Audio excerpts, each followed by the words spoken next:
이야기는 눈에 보이는 성공과 화려함이 나의 가치를 증명한다고 믿었던 한 평범한 청년의 이야기입니다.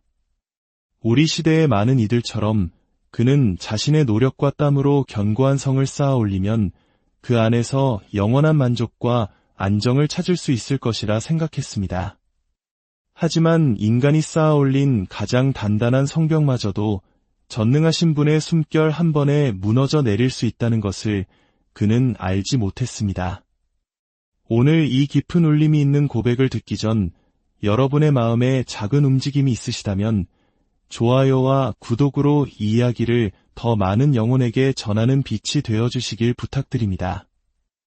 이 메시지를 나누는 여러분의 손길 위에 그리고 여러분의 모든 삶의 여정 위에 하나님의 크신 은혜와 평강이 늘 함께 하시기를 기도합니다. 이제 그의 목소리에 귀를 기울여 보겠습니다.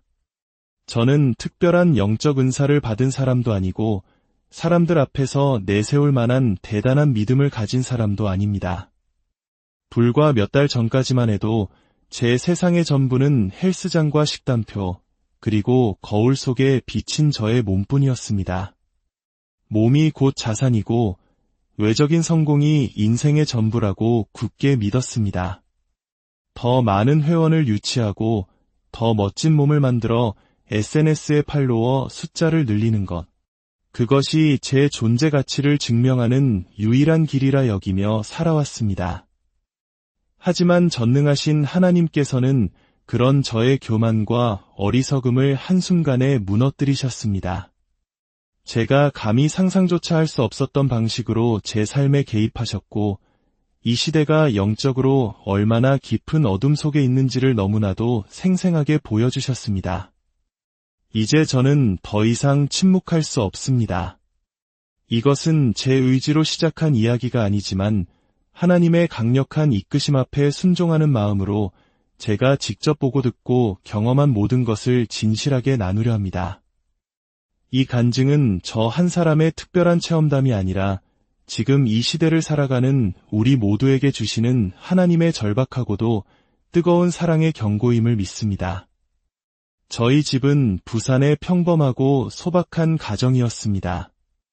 아버지는 조선소에서 오랫동안 기술직으로 일하며 땀 흘리셨고 어머니는 동네에서 작은 반찬 가게를 운영하시며 늘 바쁘게 하루를 채우셨습니다. 형편이 넉넉하지는 않았지만 두 분의 성실한 수고 덕분에 부족함 없이 자랄 수 있었습니다. 교회는 제게 어릴 적부터 너무나 자연스러운 일상이었습니다.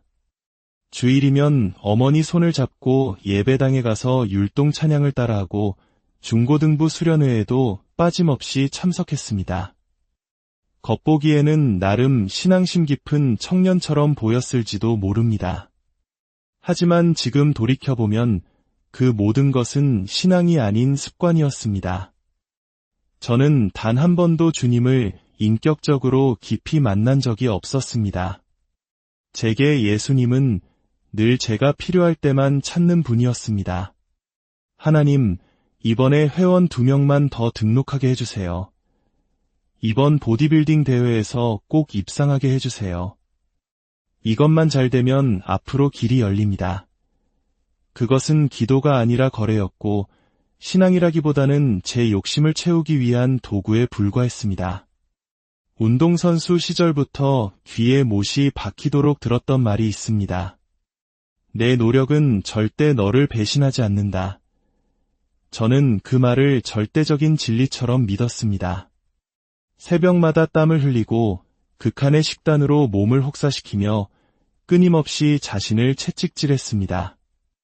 SNS 속 좋아요 숫자가 제 존재의 가치를 말해주는 듯했고 제 몸은 저의 가장 큰 자부심이자 상품이었습니다.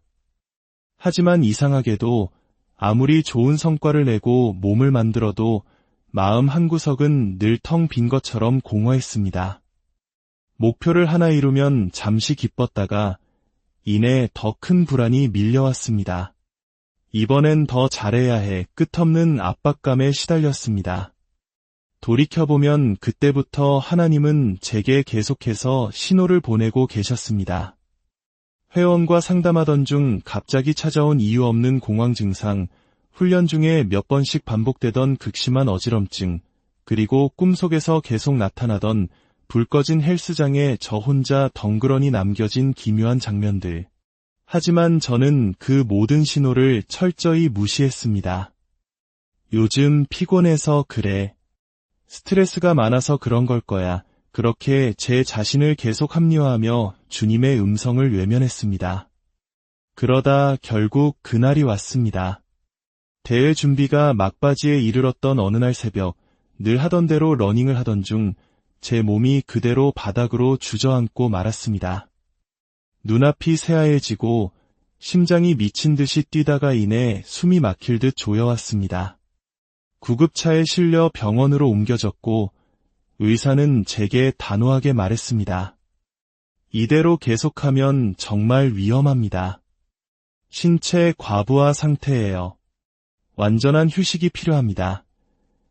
아무것도 할 수 없는 상태로 병원 침대에 누워있을 때 제 마음 깊은 곳에서 처음으로 이런 질문이 떠올랐습니다. 나는 정말 잘 살아온 걸까?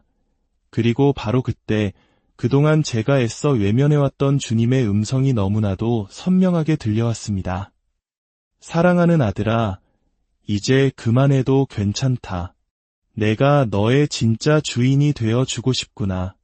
내가 스스로 만들어온 성공이 아니라 내가 주는 참된 평안을 누리렴. 그날 이후 제 삶은 완전히 바뀌었습니다. 물론 운동을 포기한 것은 아니지만 이제는 더 이상 그것이 제 인생의 전부가 아닙니다. 헬스장에서 회원 한 명을 만날 때도 그의 몸보다 그 안에 있는 영혼을 먼저 바라보게 되었고, 제가 가르치는 운동 지식보다 제 안에 살아계신 예수님을 더 드러내고 싶다는 뜨거운 마음이 생기기 시작했습니다. 이 간증을 나누는 지금도 저는 여전히 부족하고 넘어질 때가 많습니다. 하지만 분명한 것은 더 이상 제 인생의 주인은 제가 아니라는 사실입니다. 전능하신 하나님, 그분이 제 삶의 중심에 온전히 서 계십니다. 그날은 4월의 어느 평범한 아침이었습니다. 대회를 앞두고 몇 주째 제대로 잠도 못 자며 훈련과 식단 조절에만 몰두하던 때였습니다. 몸은 이미 한계에 다다랐지만 조금만 더 버티자. 끝나고 쉬면 돼. 늘 그래왔듯 제 자신을 극한으로 밀어붙이고 있었습니다. 그날도 새벽 러닝을 시작했는데 갑자기 심장이 터질 듯이 뛰기 시작하더니 눈앞이 흐려지고 세상의 모든 것이 느리게 멀어져 갔습니다. 헬스장의 음악 소리, 기계 소리, 사람들의 목소리까지 마치 두꺼운 유리병 너머에서 들리는 것처럼 아득해졌습니다. 그리고 어느 순간 모든 소리가 딱 하고 끊기는 것 같더니 제 의식도 함께 꺼져버렸습니다. 그리고 그 순간 믿을 수 없는 일이 벌어졌습니다. 제가 다시 눈을 떴을 때 저는 더 이상 제 몸 안에 있지 않았습니다. 저는 헬스장 천장 가까운 곳에서 바닥을 내려다보고 있었고 바로 아래 매트 위에는 방금 전까지의 제 모습, 그러니까 쓰러져 있는 저의 육신이 보였습니다. 동료 트레이너가 다급하게 제 이름을 부르고 몇몇 회원들이 놀라 달려오는 등 헬스장은 순식간에 소란에 휩싸였습니다. 그런데 이상하게도 그 모든 광경을 지켜보는 저는 너무나도 평온했습니다. 두려움은 전혀 없었습니다. 오히려 말로 다 설명할 수 없는 완전한 자유와 평안이 제 영혼을 가득 감쌌습니다. 그동안 저를 짓눌러왔던 모든 기대와 압박감, 불안함이 한순간에 눈 녹듯 사라진 기분이었습니다. 이게 죽음인가? 생각보다 두렵지는 않네. 담담히 그렇게 느끼고 있을 때였습니다. 갑자기 주위가 칠흑 같은 어둠에 휩싸였습니다. 헬스장의 풍경은 사라지고 저는 그 캄캄한 공간 속으로 이끌려 들어갔습니다. 그리고 그 어둠의 끝에서 아주 작지만 더없이 따스하고 순결한 빛 하나가 보였습니다. 그 빛은 세상의 어떤 빛과도 비교할 수 없을 만큼 맑고 강렬했지만 결코 눈부시지 않았고 따뜻했지만 뜨겁지 않았습니다. 그 비단으로 들어가는 순간 저의 모든 허물과 죄의 무거움이 녹아내리는 것 같았습니다. 마치 그 빛이 제 영혼 가장 깊은 곳까지 꿰뚫어 보시면서 동시에 한없이 포근하게 저를 감싸주시는 듯했습니다. 그때 저는 깨달았습니다. 이 빛의 주인이 바로 제가 늘 외면하고 필요할 때만 찾았던 주님, 예수 그리스도시라는 것을. 그분 앞에서 저는 아무 말도 할 수 없었습니다. 감히 눈을 들 수도 없었고 그저 마음 깊은 곳에서부터 울컥 치밀어 오르는 죄송함과 지극한 경외감만이 저를 압도했습니다. 바로 그때 세상의 어떤 언어로도 표현할 수 없는 따뜻한 아버지의 음성이 제 영혼 깊숙한 곳에서 들려왔습니다. 사랑하는 내 아들아, 무서워하지 말아라. 그 말씀 한마디에 제 안에 남아있던 마지막 두려움마저 조용히 사라졌습니다. 그 빛 속에서 주님은 제게 지금까지 살아온 28년의 삶을 파노라마처럼 보여주셨습니다. 가족의 따뜻함, 친구들과의 웃음, 회원들과 함께 땀 흘렸던 보람 있는 순간들까지 제 삶에 소중했던 기억들이 하나씩 떠올랐습니다. 하지만 동시에 제가 얼마나 교만하고 자기중심적으로 살아왔는지도 숨김없이 드러났습니다. 다른 사람의 성과를 질투하던 추한 마음, 실수를 감추기 위해 내뱉었던 거짓말, 예배 시간마저도 오직 저의 성공만을 구했던 이기적인 기도들. 그 모든 것이 낱낱이 드러났을 때 저는 너무나 부끄러워 고개를 들 수 없었습니다. 그 순간 주님의 음성이 다시 들려왔습니다. 나는 너의 모든 것을 알고 있단다. 그 음성은 저를 정죄하는 목소리가 아니었습니다. 저를 향한 아버지의 깊은 슬픔과 그럼에도 불구하고 저를 포기하지 않으시는 무한한 사랑이 담긴 말씀이었습니다. 그리고 주님은 저를 이곳으로 부르신 진짜 이유를 보여주기 시작하셨습니다. 먼저 끝없이 펼쳐진 황금빛 밀밭이 보였습니다. 풍요와 수확의 상징이었습니다. 그러나 순식간에 그 모든 밀 이삭이 검게 타들어가 잿가루처럼 사라져 버렸습니다. 이어서 강줄기들이 바싹 말라붙고 그 안에 있던 모든 생명이 썩어가는 끔찍한 광경이 펼쳐졌습니다. 마지막으로 과일이 풍성하게 열린 과수원이 보였지만 겉은 멀쩡해 보이는 그 과일들의 속은 이미 시커멓게 썩어 문드러져 있었습니다. 생명이 멈추고 모든 것이 썩어가는 세상의 모습. 저는 본능적으로 깨달았습니다. 이것은 단순한 환상이 아니라 머지않아 이 땅에 닥쳐올 거대한 재앙에 대한 경고라는 것을. 그때 주님의 음성이 다시 한번 깊이 울려 퍼졌습니다. 사랑하는 아들아, 시간이 얼마 남지 않았다. 너희가 당연하게 누리던 풍요의 시대는 끝나고 모든 것이 메마르는 시대가 올 것이다. 내가 너에게 보여준 것을 이제 세상에 전하여라. 저는 떨리는 목소리로 아뢰었습니다. 주님, 저는 그저 평범한 운동 트레이너일 뿐입니다. 말씀을 전해본 적도 없고 세상 사람들은 아무도 제 말을 믿지 않을 겁니다. 그러자 주님은 그 거룩한 빛으로 저를 온전히 감싸시며 말씀하셨습니다. 두려워하지 말아라. 내가 너와 항상 함께할 것이다. 내가 내 입에 할 말을 줄 것이며 내 증언을 들을 자들은 듣고 깨달을 것이다. 너의 임무는 사람들을 설득하는 것이 아니다. 내가 내게 맡긴 메시지를 신실하게 외치는 파수꾼이 되어라. 그 말씀을 끝으로 저는 제 의지와는 상관없이 다시 깊은 어둠 속으로 빨려 들어갔습니다. 그리고 희미한 소리가 들려오더니 거친 숨을 몰아쉬며 눈을 떴습니다. 눈앞에는 하얀 병원 천장이 보였고 코끝에는 소독약 냄새가 맴돌았습니다. 제 몸에는 여러 의료기기가 붙어 있었고 침대 옆에서는 어머니가 제 손을 꼭 잡고 눈물을 흘리고 계셨습니다. 저는 비로소 제가 이 땅으로 다시 돌아왔음을 깨달았습니다. 의사는 조심스럽게 말했습니다. 운동 중 심정지였습니다.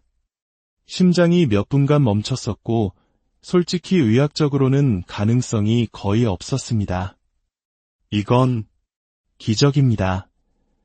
하지만 저는 알고 있었습니다. 그것은 단순한 기적이 아니었습니다. 하나님께서 제게 다시 한번 허락하신 시간이었고, 사명을 위한 기회였습니다. 병실 창밖을 바라보며 빛 속에서 주님이 보여주셨던 장면들이 떠올랐고, 저는 조용히 눈물을 흘렸습니다. 그 눈물은 더 이상 불안이나 후회의 눈물이 아니었습니다. 저의 죄에 대한 회개의 눈물이자 다가올 환난 속에 고통받을 수많은 영혼들을 향한 중보의 눈물이었습니다. 며칠 동안 간절히 기도했습니다. 주님, 이제 제가 무엇을 해야 합니까? 말씀하신 준비란 무엇입니까? 그때 주님께서 제 마음에 조용히 말씀하셨습니다.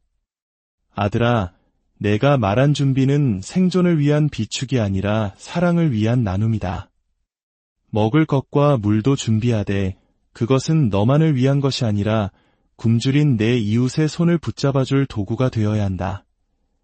그리고 이어 말씀하셨습니다. 진짜 준비해야 할 것은 양식이 아닌 너의 마음이다. 땅의 소출이 멈추고 비가 내리지 않을 때 사람을 살리는 것은 세상의 빵이 아니라 바로 나의 말씀이다.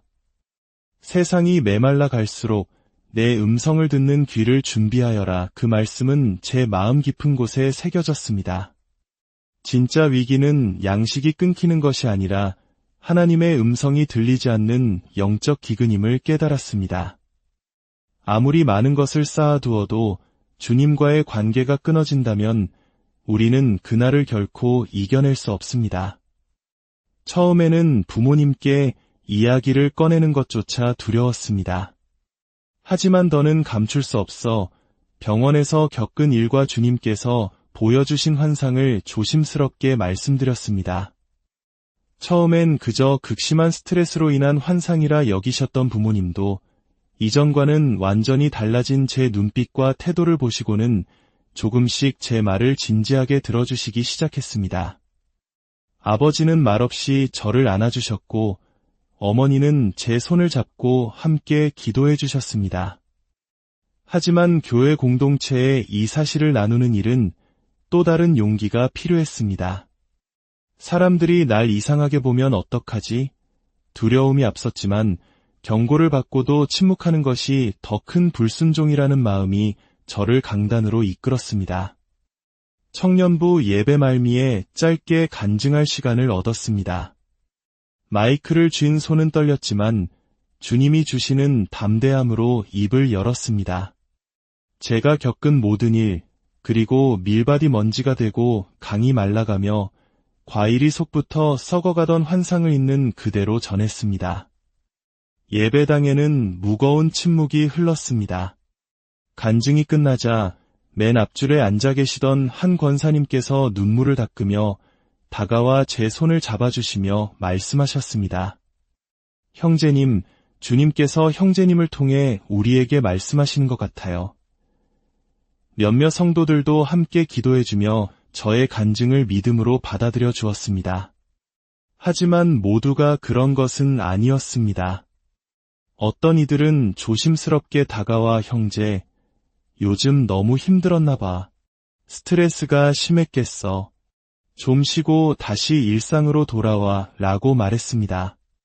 그 말은 따뜻했지만 그 안에는 제가 전한 메시지를 믿음이 아닌 동정으로 여기는 마음이 담겨 있었습니다. 그 순간 저는 깨달았습니다. 같은 이야기라도 믿음으로 듣는 자와 이성으로 판단하는 자의 반응은 완전히 다르다는 것을, 그리고 그 차이가 교회 안에서도 분명하게 드러난다는 사실에 깊은 외로움이 밀려왔습니다. 교회에서 간증한 이후 저는 눈에 띄게 고립되기 시작했습니다. 사람들은 저를 피했고 등 뒤에서는 그 형제 좀 이상해졌다는 속삭임이 들려왔습니다. 며칠 밤을 혼자 눈물로 지새우며 기도했습니다. 주님, 왜 아무도 믿어주지 않습니까? 제가 잘못 본 것입니까? 그렇게 고통스러워하던 어느 밤 주님께서는 제 마음에 에스겔서 33장의 말씀을 떠올리게 하셨습니다. 내가 너를 이스라엘 족속의 파수꾼으로 세웠으니 너는 내 입의 말을 듣고 나를 대신하여 그들을 깨우치라. 너는 나팔을 불어 백성에게 경고하되 그들이 듣든지 아니 듣든지 그 책임은 그들에게 있느니라. 그 말씀을 묵상하는데 가슴속 깊은 원망과 외로움이 차분하게 가라앉았습니다. 그렇습니다. 모든 사람을 설득하는 것이 제 사명이 아니었습니다. 주님이 주신 메시지를 그저 신실하게 전하는 것, 그것이 파수꾼인 저의 책임이었습니다. 그날 이후 저는 사람들의 반응에 흔들리지 않기로 결심했습니다. 그리고 제 손을 잡아주셨던 권사님과 간증을 들으며 눈물 흘리던 두 형제에게 연락을 드렸습니다. 놀랍게도 그들은 나도 같은 마음이었다며 저를 따뜻하게 맞아주었습니다. 그렇게 저와 부모님, 권사님, 그리고 두 형제까지 6명이 함께 등불 모임이라는 작은 공동체를 시작하게 되었습니다. 우리는 세상의 종말을 외치거나 공포를 퍼뜨리는 모임이 아니었습니다. 우리의 첫 번째 준비는 말씀 안에서 등불의 기름, 곧 깨어있는 믿음과 성령의 임재를 채우는 일이었습니다. 두 번째는 사랑의 창고를 채우는 일이었습니다. 아버지는 비상용품을 정리하시며 말씀하셨습니다. 이것의 절반은 우리 몫이고 나머지 절반은 준비하지 못한 누군가의 몫이다. 이 준비는 두려움에서 비롯된 생존 본능이 아니라 믿음과 사랑으로 시작된 거룩한 실천이었습니다. 물론 지금도 세상 속으로 돌아오면 모든 것이 너무나 평온해 보입니다. 그럴 때마다 내가 꾼 한여름 밤의 꿈은 아니었을까 하는 의심이 고개를 들기도 합니다. 하지만 그럴 때마다 저를 감쌌던 그 거룩한 빛과 내가 너와 함께하리라 약속하셨던 주님의 음성을 기억하며 다시 중심을 붙잡습니다. 지금 이 이야기는 공포의 메시지가 아닙니다. 우리가 굳게 의지하던 세상의 모든 것들이 무너져 내릴 때 오직 예수 그리스도 한 분만을 굳게 붙들게 하시려는 하나님의 애끓는 사랑의 경고입니다. 사랑하는 여러분, 지금 이 영상을 보고 계시다면 그 자체가 주님의 부르심일 수 있습니다.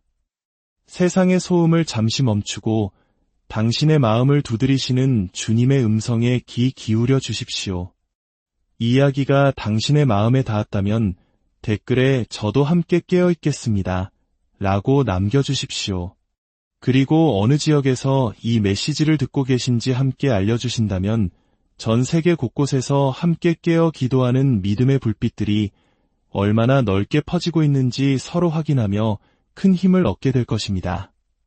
저는 오늘도 성벽 위에서 묵묵히 등불을 들고 서 있습니다.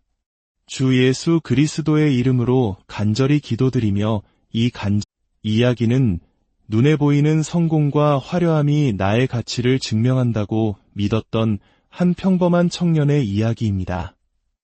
우리 시대의 많은 이들처럼 그는 자신의 노력과 땀으로 견고한 성을 쌓아 올리면 그 안에서 영원한 만족과 안정을 찾을 수 있을 것이라 생각했습니다. 하지만 인간이 쌓아 올린 가장 단단한 성벽마저도 전능하신 분의 숨결 한 번에 무너져 내릴 수 있다는 것을 그는 알지 못했습니다. 오늘 이 깊은 울림이 있는 고백을 듣기 전 여러분의 마음에 작은 움직임이 있으시다면 좋아요와 구독으로 이 이야기를 더 많은 영혼에게 전하는 빛이 되어주시길 부탁드립니다. 이 메시지를 나누는 여러분의 손길 위에 그리고 여러분의 모든 삶의 여정 위에 하나님의 크신 은혜와 평강인을 함께 하시기를 기도합니다. 이제 그의 목소리에 귀를 기울여 보겠습니다. 저는 특별한 영적 은사를 받은 사람도 아니고 사람들 앞에서 내세울 만한 대단한 믿음을 가진 사람도 아닙니다. 불과 몇 달 전까지만 해도 제 세상의 전부는 헬스장과 식단표, 그리고 거울 속에 비친 저의 몸뿐이었습니다. 몸이 곧 자산이고 외적인 성공이 인생의 전부라고 굳게 믿었습니다.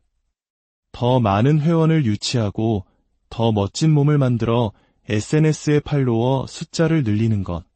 그것이 제 존재 가치를 증명하는 유일한 길이라 여기며 살아왔습니다.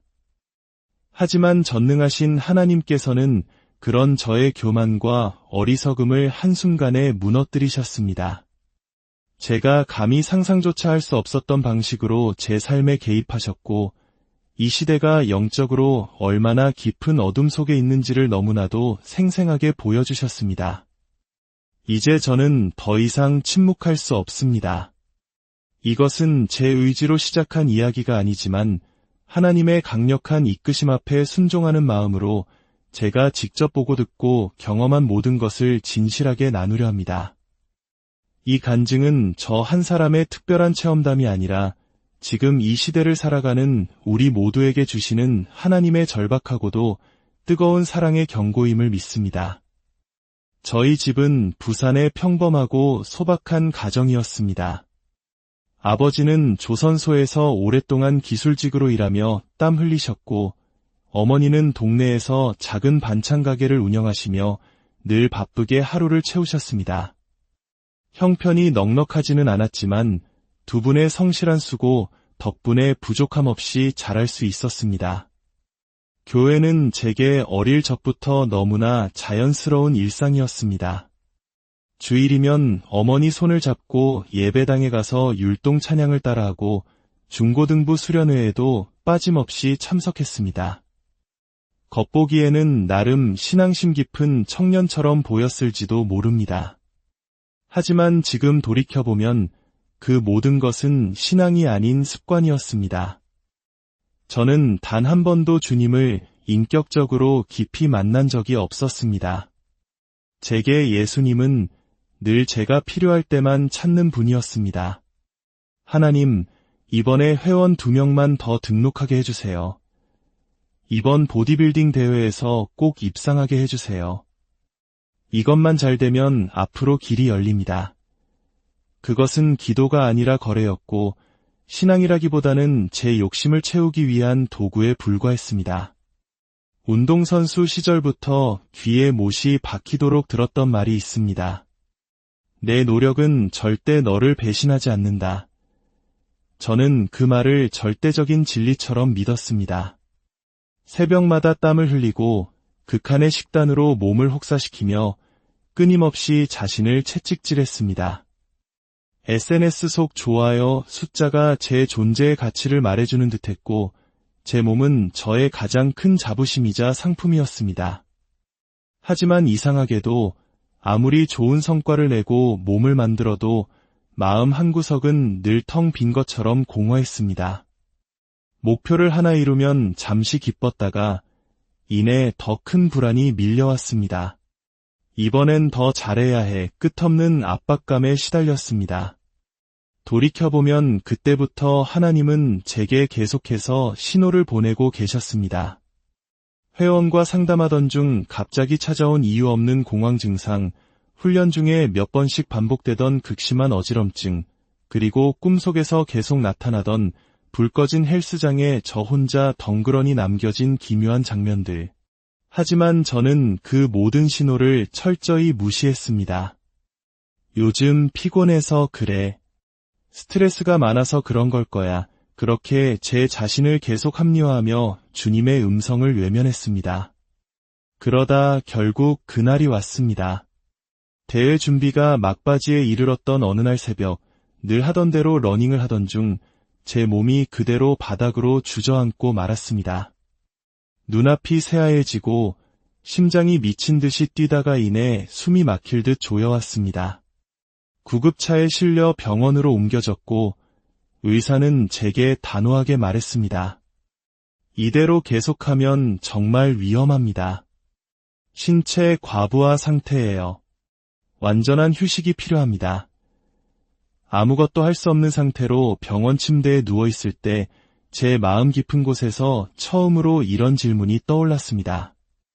나는 정말 잘 살아온 걸까? 그리고 바로 그때 그동안 제가 애써 외면해왔던 주님의 음성이 너무나도 선명하게 들려왔습니다. 사랑하는 아들아, 이제 그만해도 괜찮다. 내가 너의 진짜 주인이 되어 주고 싶구나. 내가 스스로 만들어온 성공이 아니라 내가 주는 참된 평안을 누리렴. 그날 이후 제 삶은 완전히 바뀌었습니다. 물론 운동을 포기한 것은 아니지만 이제는 더 이상 그것이 제 인생의 전부가 아닙니다. 헬스장에서 회원 한 명을 만날 때도 그의 몸보다 그 안에 있는 영혼을 먼저 바라보게 되었고, 제가 가르치는 운동 지식보다 제 안에 살아계신 예수님을 더 드러내고 싶다는 뜨거운 마음이 생기기 시작했습니다. 이 간증을 나누는 지금도 저는 여전히 부족하고 넘어질 때가 많습니다. 하지만 분명한 것은 더 이상 제 인생의 주인은 제가 아니라는 사실입니다. 전능하신 하나님, 그분이 제 삶의 중심에 온전히 서 계십니다. 그날은 4월의 어느 평범한 아침이었습니다. 대회를 앞두고 몇 주째 제대로 잠도 못 자며 훈련과 식단 조절에만 몰두하던 때였습니다. 몸은 이미 한계에 다다랐지만 조금만 더 버티자.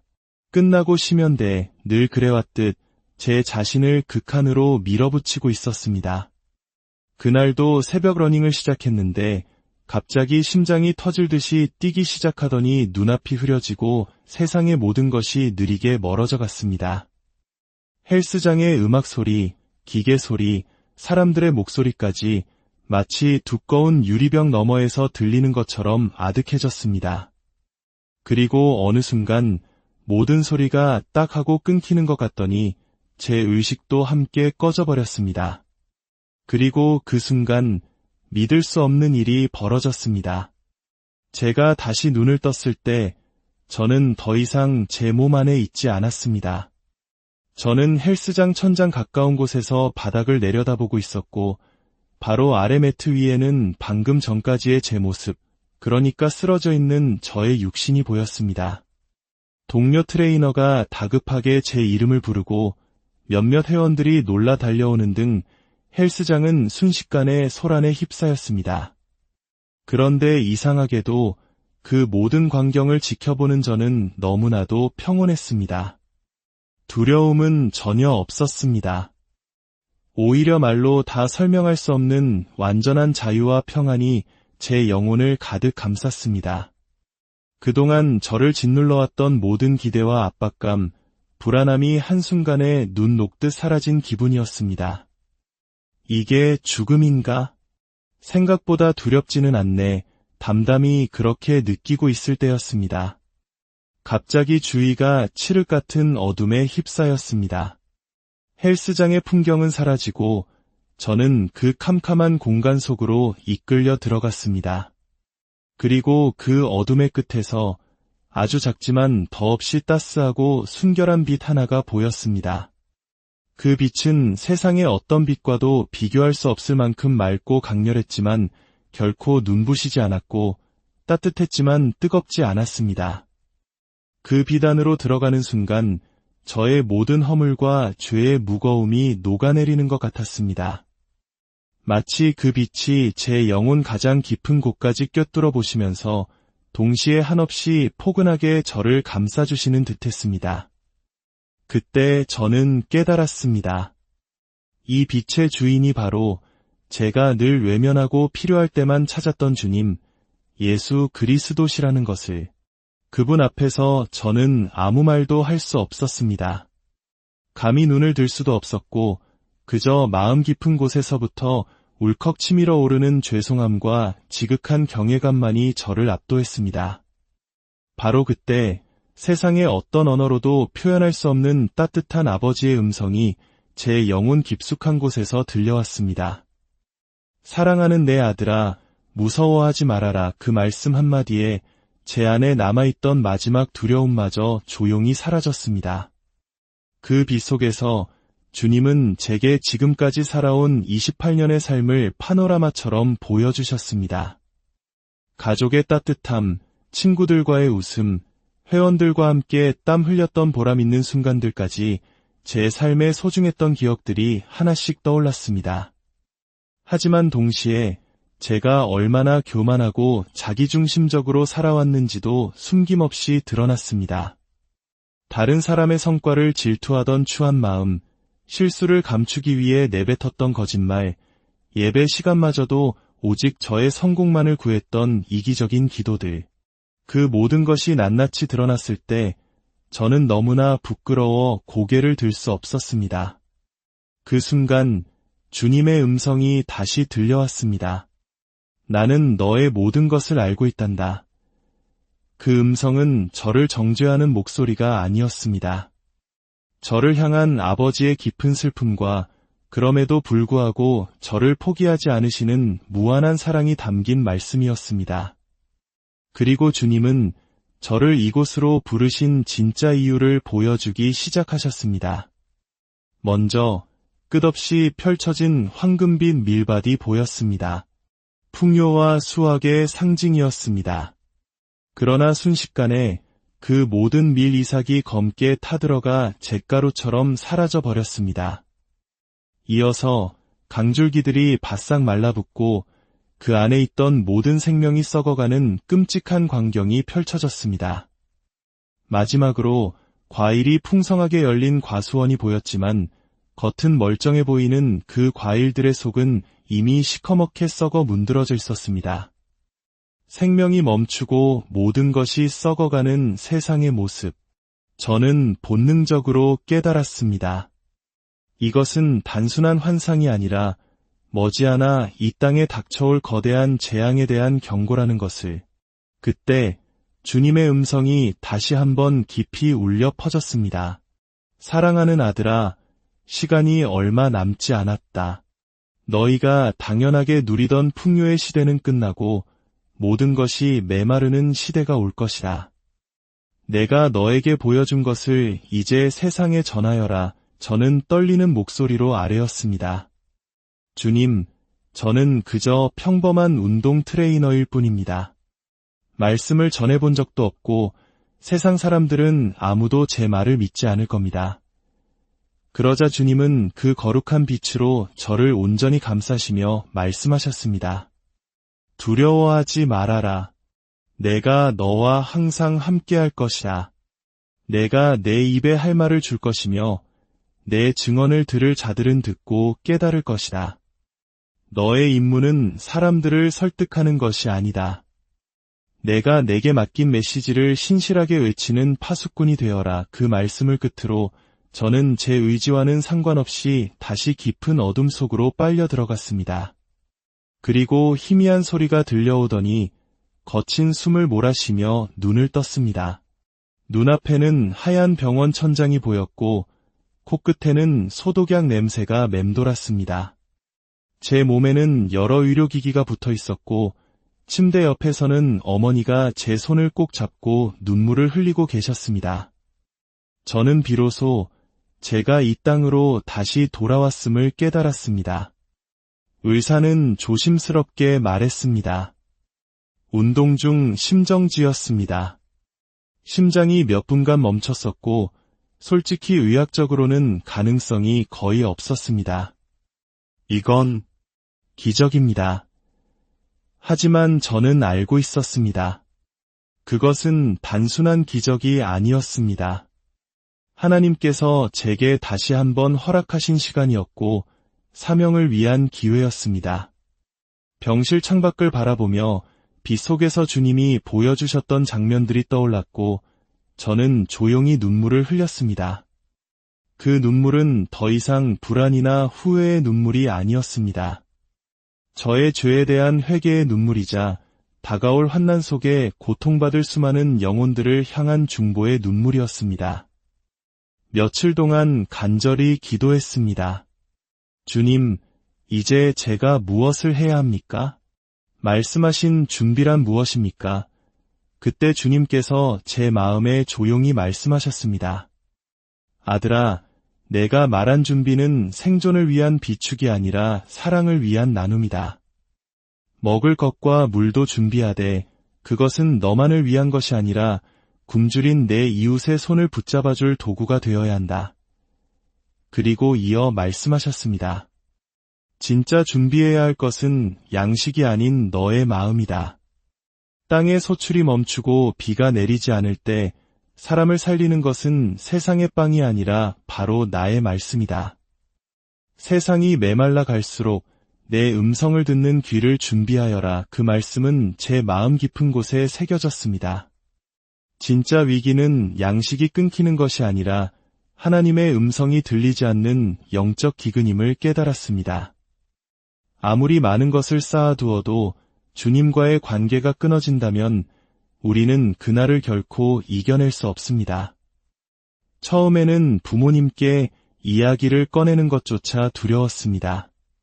하지만 더는 감출 수 없어 병원에서 겪은 일과 주님께서 보여주신 환상을 조심스럽게 말씀드렸습니다. 처음엔 그저 극심한 스트레스로 인한 환상이라 여기셨던 부모님도 이전과는 완전히 달라진 제 눈빛과 태도를 보시고는 조금씩 제 말을 진지하게 들어주시기 시작했습니다. 아버지는 말없이 저를 안아주셨고 어머니는 제 손을 잡고 함께 기도해 주셨습니다. 하지만 교회 공동체에 이 사실을 나누는 일은 또 다른 용기가 필요했습니다. 사람들이 날 이상하게 보면 어떡하지? 두려움이 앞섰지만 경고를 받고도 침묵하는 것이 더 큰 불순종이라는 마음이 저를 강단으로 이끌었습니다. 청년부 예배 말미에 짧게 간증할 시간을 얻었습니다. 마이크를 쥔 손은 떨렸지만 주님이 주시는 담대함으로 입을 열었습니다. 제가 겪은 모든 일, 그리고 밀밭이 먼지가 되고 강이 말라가며 과일이 속부터 썩어가던 환상을 있는 그대로 전했습니다. 예배당에는 무거운 침묵이 흘렀습니다. 간증이 끝나자 맨 앞줄에 앉아 계시던 한 권사님께서 눈물을 닦으며 다가와 제 손을 잡아주시며 말씀하셨습니다. 형제님, 주님께서 형제님을 통해 우리에게 말씀하시는 것 같아요. 몇몇 성도들도 함께 기도해주며 저의 간증을 믿음으로 받아들여 주었습니다.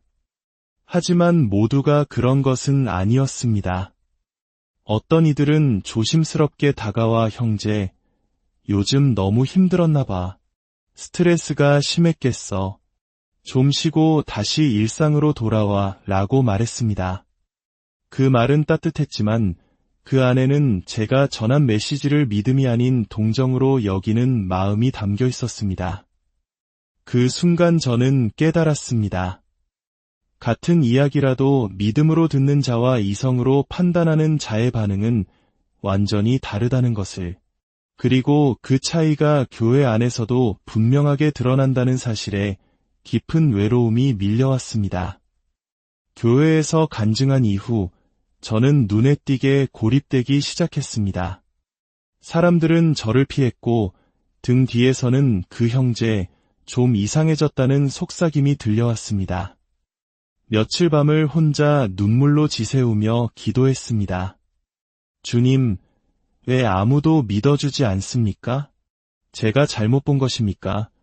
그렇게 고통스러워하던 어느 밤 주님께서는 제 마음에 에스겔서 33장의 말씀을 떠올리게 하셨습니다.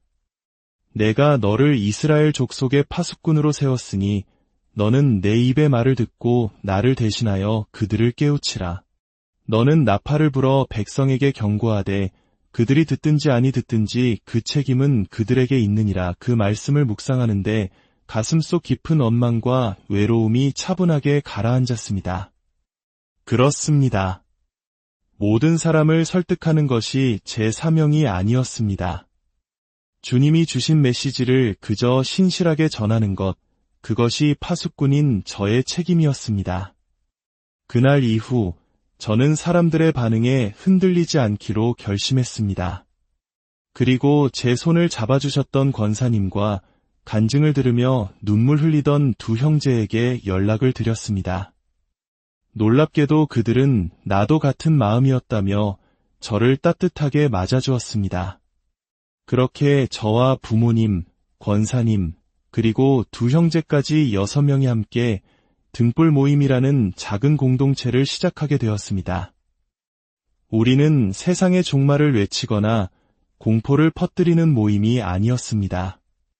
우리의 첫 번째 준비는 말씀 안에서 등불의 기름, 곧 깨어있는 믿음과 성령의 임재를 채우는 일이었습니다. 두 번째는 사랑의 창고를 채우는 일이었습니다. 아버지는 비상용품을 정리하시며 말씀하셨습니다. 이것의 절반은 우리 몫이고 나머지 절반은 준비하지 못한 누군가의 몫이다. 이 준비는 두려움에서 비롯된 생존 본능이 아니라 믿음과 사랑으로 시작된 거룩한 실천이었습니다. 물론 지금도 세상 속으로 돌아오면 모든 것이 너무나 평온해 보입니다. 그럴 때마다 내가 꾼 한여름 밤의 꿈은 아니었을까 하는 의심이 고개를 들기도 합니다. 하지만 그럴 때마다 저를 감쌌던 그 거룩한 빛과 내가 너와 함께하리라 약속하셨던 주님의 음성을 기억하며 다시 중심을 붙잡습니다.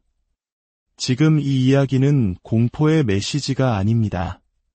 우리가 굳게 의지하던 세상의 모든 것들이 무너져 내릴 때 오직 예수 그리스도 한 분만을 굳게 붙들게 하시려는 하나님의 애끓는 사랑의 경고입니다. 사랑하는 여러분, 지금 이 영상을 보고 계시다면 그 자체가 주님의 부르심일 수 있습니다. 세상의 소음을 잠시 멈추고 당신의 마음을 두드리시는 주님의 음성에 귀 기울여 주십시오.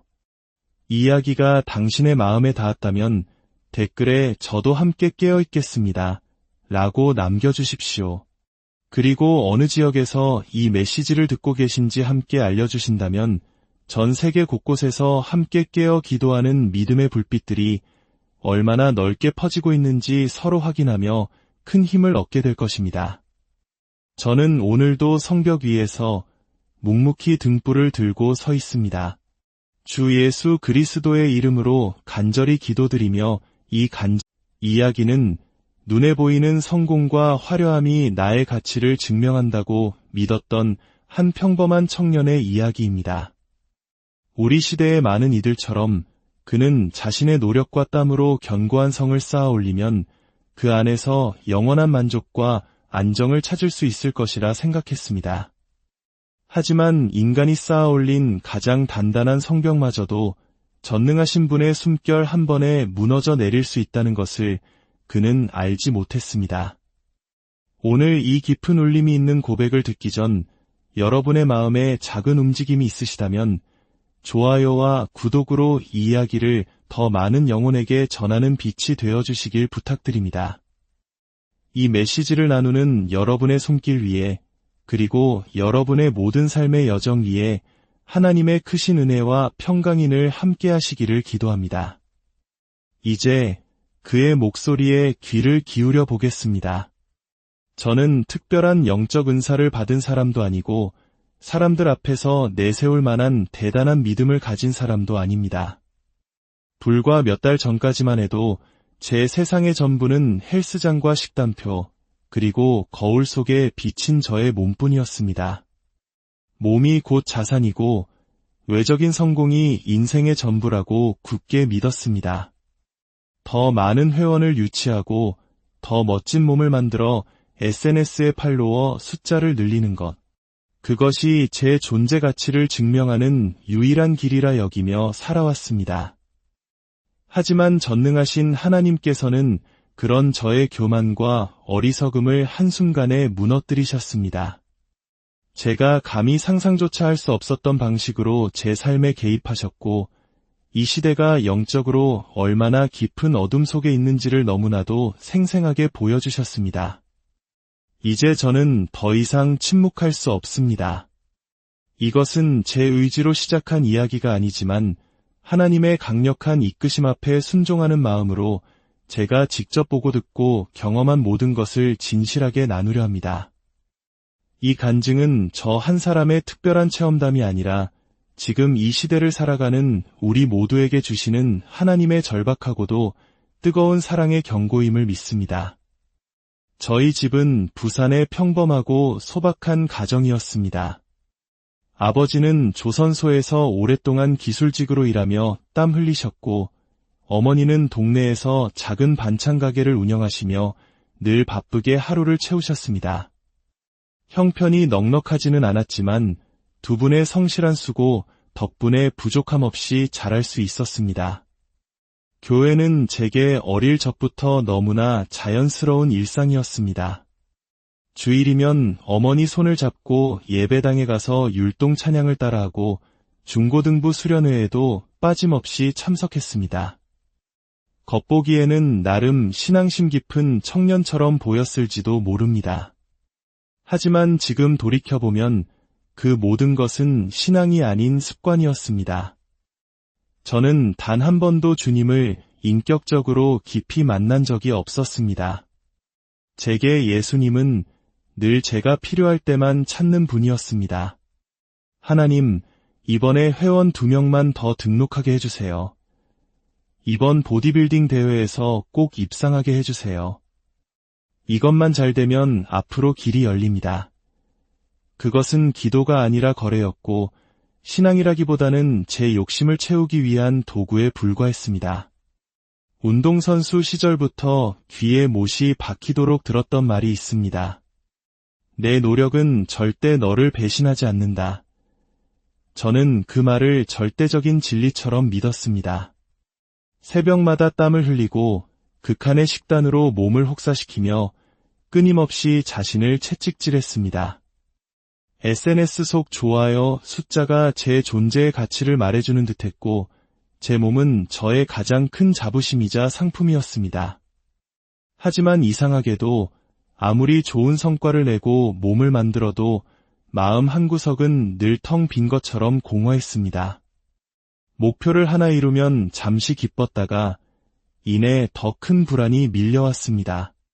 이번엔 더 잘해야 해 끝없는 압박감에 시달렸습니다. 돌이켜보면 그때부터 하나님은 제게 계속해서 신호를 보내고 계셨습니다. 회원과 상담하던 중 갑자기 찾아온 이유 없는 공황 증상, 훈련 중에 몇 번씩 반복되던 극심한 어지럼증, 그리고 꿈속에서 계속 나타나던 불 꺼진 헬스장에 저 혼자 덩그러니 남겨진 기묘한 장면들. 하지만 저는 그 모든 신호를 철저히 무시했습니다. 요즘 피곤해서 그래. 스트레스가 많아서 그런 걸 거야. 그렇게 제 자신을 계속 합리화하며 주님의 음성을 외면했습니다. 그러다 결국 그날이 왔습니다. 대회 준비가 막바지에 이르렀던 어느 날 새벽, 늘 하던 대로 러닝을 하던 중 제 몸이 그대로 바닥으로 주저앉고 말았습니다. 눈앞이 새하얘지고 심장이 미친 듯이 뛰다가 이내 숨이 막힐 듯 조여왔습니다. 구급차에 실려 병원으로 옮겨졌고 의사는 제게 단호하게 말했습니다. 이대로 계속하면 정말 위험합니다. 신체 과부하 상태예요. 완전한 휴식이 필요합니다. 아무것도 할 수 없는 상태로 병원 침대에 누워있을 때 제 마음 깊은 곳에서 처음으로 이런 질문이 떠올랐습니다. 나는 정말 잘 살아온 걸까? 그리고 바로 그때 그동안 제가 애써 외면해왔던 주님의 음성이 너무나도 선명하게 들려왔습니다. 사랑하는 아들아, 이제 그만해도 괜찮다. 내가 너의 진짜 주인이 되어 주고 싶구나. 내가 스스로 만들어온 성공이 아니라 내가 주는 참된 평안을 누리렴. 그날 이후 제 삶은 완전히 바뀌었습니다. 물론 운동을 포기한 것은 아니지만 이제는 더 이상 그것이 제 인생의 전부가 아닙니다. 헬스장에서 회원 한 명을 만날 때도 그의 몸보다 그 안에 있는 영혼을 먼저 바라보게 되었고 제가 가르치는 운동 지식보다 제 안에 살아계신 예수님을 더 드러내고 싶다는 뜨거운 마음이 생기기 시작했습니다. 이 간증을 나누는 지금도 저는 여전히 부족하고 넘어질 때가 많습니다. 하지만 분명한 것은 더 이상 제 인생의 주인은 제가 아니라는 사실입니다. 전능하신 하나님, 그분이 제 삶의 중심에 온전히 서 계십니다. 그날은 4월의 어느 평범한 아침이었습니다. 대회를 앞두고 몇 주째 제대로 잠도 못 자며 훈련과 식단 조절에만 몰두하던 때였습니다. 몸은 이미 한계에 다다랐지만 조금만 더 버티자.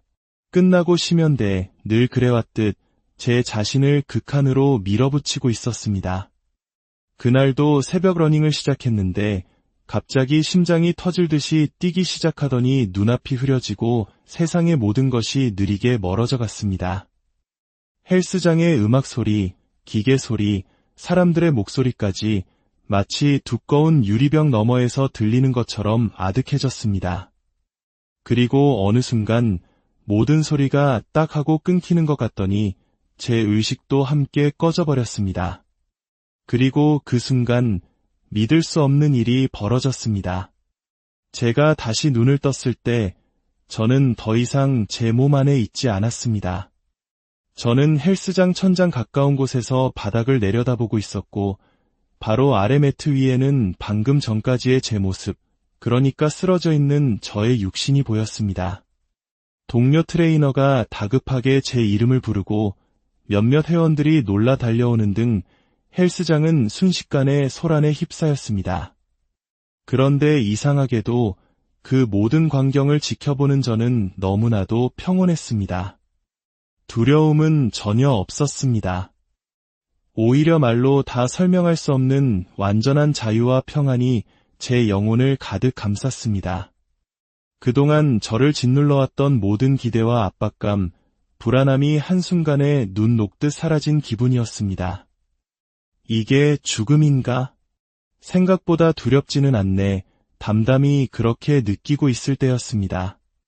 갑자기 주위가 칠흑 같은 어둠에 휩싸였습니다. 헬스장의 풍경은 사라지고 저는 그 캄캄한 공간 속으로 이끌려 들어갔습니다. 그리고 그 어둠의 끝에서 아주 작지만 더없이 따스하고 순결한 빛 하나가 보였습니다. 그 빛은 세상의 어떤 빛과도 비교할 수 없을 만큼 맑고 강렬했지만 결코 눈부시지 않았고 따뜻했지만 뜨겁지 않았습니다. 그 빛 안으로 들어가는 순간 저의 모든 허물과 죄의 무거움이 녹아내리는 것 같았습니다. 마치 그 빛이 제 영혼 가장 깊은 곳까지 꿰뚫어 보시면서 동시에 한없이 포근하게 저를 감싸주시는 듯했습니다. 그때 저는 깨달았습니다. 이 빛의 주인이 바로 제가 늘 외면하고 필요할 때만 찾았던 주님, 예수 그리스도시라는 것을. 그분 앞에서 저는 아무 말도 할 수 없었습니다. 감히 눈을 들 수도 없었고 그저 마음 깊은 곳에서부터 울컥 치밀어 오르는 죄송함과 지극한 경외감만이 저를 압도했습니다. 바로 그때 세상의 어떤 언어로도 표현할 수 없는 따뜻한 아버지의 음성이 제 영혼 깊숙한 곳에서 들려왔습니다. 사랑하는 내 아들아, 무서워하지 말아라. 그 말씀 한마디에 제 안에 남아있던 마지막 두려움마저 조용히 사라졌습니다. 그 빛 속에서 주님은 제게 지금까지 살아온 28년의 삶을 파노라마처럼 보여주셨습니다. 가족의 따뜻함, 친구들과의 웃음, 회원들과 함께 땀 흘렸던 보람 있는 순간들까지 제 삶에 소중했던 기억들이 하나씩 떠올랐습니다. 하지만 동시에 제가 얼마나 교만하고 자기중심적으로 살아왔는지도 숨김없이 드러났습니다. 다른 사람의 성과를 질투하던 추한 마음, 실수를 감추기 위해 내뱉었던 거짓말, 예배 시간마저도 오직 저의 성공만을 구했던 이기적인 기도들. 그 모든 것이 낱낱이 드러났을 때 저는 너무나 부끄러워 고개를 들 수 없었습니다. 그 순간 주님의 음성이 다시 들려왔습니다. 나는 너의 모든 것을 알고 있단다. 그 음성은 저를 정죄하는 목소리가 아니었습니다. 저를 향한 아버지의 깊은 슬픔과 그럼에도 불구하고 저를 포기하지 않으시는 무한한 사랑이 담긴 말씀이었습니다. 그리고 주님은 저를 이곳으로 부르신 진짜 이유를 보여주기 시작하셨습니다. 먼저 끝없이 펼쳐진 황금빛 밀밭이 보였습니다. 풍요와 수확의 상징이었습니다. 그러나 순식간에 그 모든 밀 이삭이 검게 타들어가 잿가루처럼 사라져버렸습니다. 이어서 강줄기들이 바싹 말라붙고 그 안에 있던 모든 생명이 썩어가는 끔찍한 광경이 펼쳐졌습니다. 마지막으로 과일이 풍성하게 열린 과수원이 보였지만 겉은 멀쩡해 보이는 그 과일들의 속은 이미 시커멓게 썩어 문드러져 있었습니다. 생명이 멈추고 모든 것이 썩어가는 세상의 모습. 저는 본능적으로 깨달았습니다. 이것은 단순한 환상이 아니라 머지않아 이 땅에 닥쳐올 거대한 재앙에 대한 경고라는 것을. 그때 주님의 음성이 다시 한번 깊이